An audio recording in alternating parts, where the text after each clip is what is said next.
Hello everyone, my name is Stephanie Moberly and this is my introductory video for EDL856 School Community Relations. So we're going to take a look into my life. So first of all, I am a mom to 5 wonderful children. Over here on the left hand side you'll see my kids. My oldest is Kale, who's 10, Haven is 7, Presley 6, Kai is 3, and then the baby Collins is 1, almost 2. So my husband and I have been married for 14 years. We live in a very rural community. I teach at the same school that he and I both went to as children. Our life is consumed by my husband's job, so he's a farmer. So we're always out at the farm or checking fields, or as you can see over there in the pictures, my family drag races.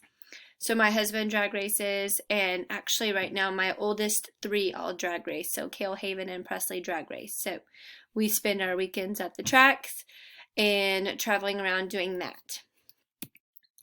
For my work environment, I have been teaching for 11 years. I am a busybody. I love to change things up. I don't like being stuck in one place or doing the same thing for an extended period of time. Because of that, I'm considered very flexible. Because of the small size of my school district, our teachers are often asked to change grade levels based on school enrollment. So that's been a very good spot for me to be. Our school district, we have 1 elementary school. I teach in Oxford, which is a very small community. We're south of Wichita, about 30 miles, 40 miles. So we have 1 elementary school, and then our junior high and senior high are combined. So our entire school district is just 2 buildings. We're side by side. We do a lot of things in both buildings. As far as my role professionally, I wear a lot of different hats, as do many other people within our school district due to the size. But first of all, I'm a teacher, of course. This year I'm teaching 5th grade. Next year I am bumping down to 4th grade. Last year I taught 6th grade. So it changes from year to year. I'm also the testing coordinator for the district. I am responsible for new teacher trainings and hiring.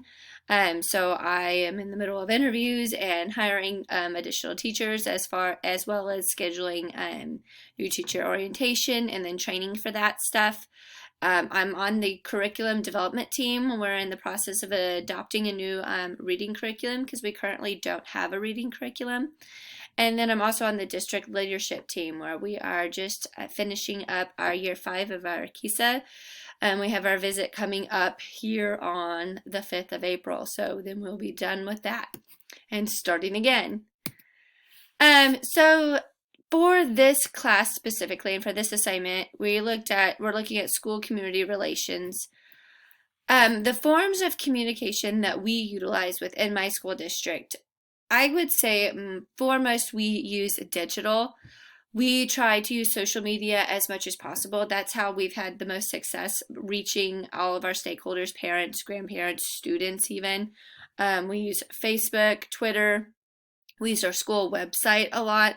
And then we also purchased the premium subscription for Seesaw, and that is our database that we use for pre-K through 6th grade.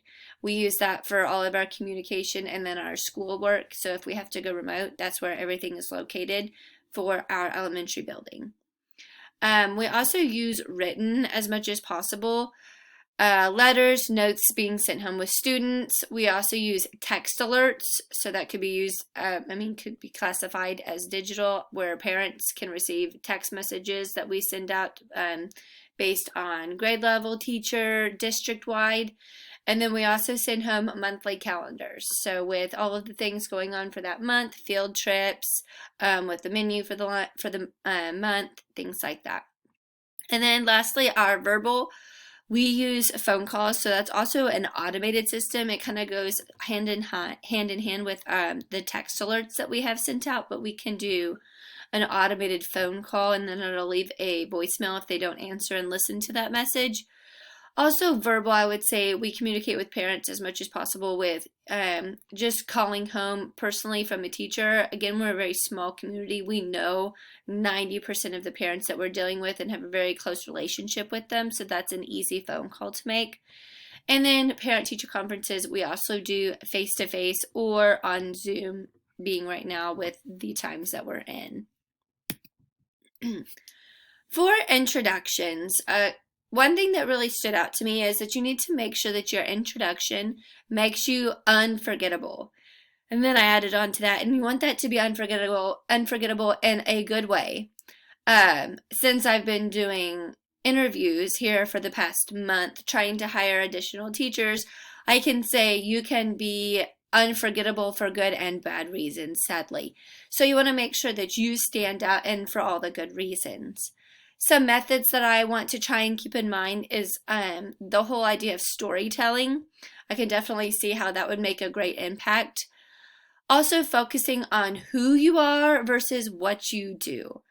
I feel like teachers do this all the time. Hi, I'm Stephanie Mobley. I'm a teacher. But you really need to dive into who you are as a person, as an individual. And you can do that by thinking about what your values are, or like your philosophy for teaching or for education in general.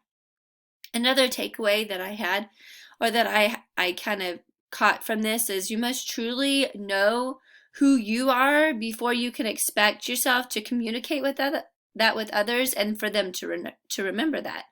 So if you go into an introduction without really truly understanding yourself and what you want people to remember about you, there's no way that they will remember that. For district policies, I spoke with our superintendent and my building principal for this, and I'm also on the district leadership team, and this is something that we were working on for our KISA visit here coming up. So we do have our strategic plan, and it's adopted by our Board of Education, and within that plan it outlines our policy on communication. However, its focus is solely on communicating with the community and does not address the district or building level communication. So some of the things outlined in that would be our superintendent attends local civic organization meetings. We have monthly site council meetings at the school, things like that. As far as communication within the district or our buildings, things we utilize a lot are email. We also have, of course, classroom phones within each classroom, text messages. Our principal's really good about shooting us a text message if we need to communicate something quickly without disrupting the class by calling the classroom. And also we have an open door policy for almost every classroom and all of our administrators. We can go to them with a problem or an issue at any time, and they will make time for us. So that's also super beneficial and a positive, I feel like, for our small school district. Here are my thoughts on the correlation. I said not only was I given the opportunity to dive into my district's communication policy and practices, I was able to practice my communication skills through oral, written, and digital means within my class community. Relevancy statement. This assignment was relevant to my learning because it provided me with new information regarding introductions and the importance of communicating with all stakeholders. By focusing on developing and perfecting my personal introduction, I will help secure an administrative position in my future. And then lastly, my personal reflection on this assignment. I felt that the information provided regarding introductions will benefit me the most in my future. I can definitely see how this will help me to improve my interviewing skills, as well as helping me to break the ice and start off my role as a building leader wherever I might land. This information has allowed me to reflect on who I am and how I want to be remembered. So I find myself questioning, what type of leader do I want to be, and how can I influence others to follow in that same direction? Thank you so much for listening. Thanks.